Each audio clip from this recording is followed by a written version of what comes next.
Доброе утро, моя любимая страна.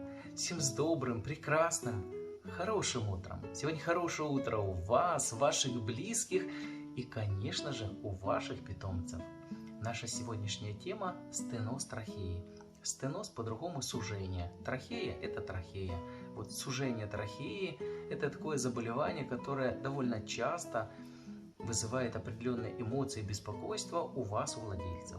И подсказка для вас сегодня такая. Если вы слышите, что ваша собачка иногда или наоборот часто кашляет, этот кашель не проходит день, два, три, пять, месяц, вам нужно обратиться к врачу. Метод диагностики, как правило, довольно простой. Это осмотр, это рентгеновский снимок, который показывает, есть эта болезнь или ее нет.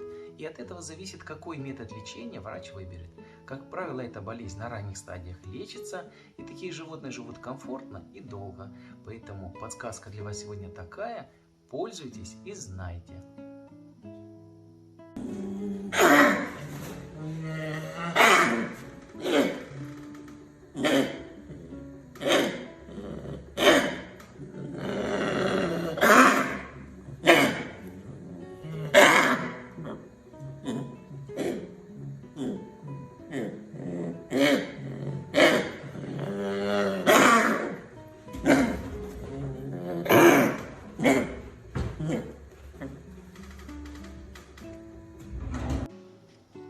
Продолжая нашу сегодняшнюю тему, покажу, что такое стеноз трахеи на рентгеновском снимке.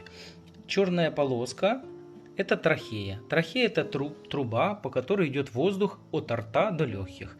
В среднем труба – это одного диаметра. В основном это где-то у собаки до 10 кг, 0,6-0,8 мм такой вот диаметр. Вот компьютером мы специально померили. 8 мм вверху, 8 мм внизу трахеи. И дальше идет бифуркация легких и сами легкие. А вот здесь у нас красным выделено 2 мм. То есть трахея у нас соединилась практически в 4 раза. И через это соединение еле-еле проходит воздух. В этот момент воздух раздражает кольца трахеи и возникает кашель. Кашель, который владельцы слышат и думают, что с ним делать. Вот такая подсказка для вас.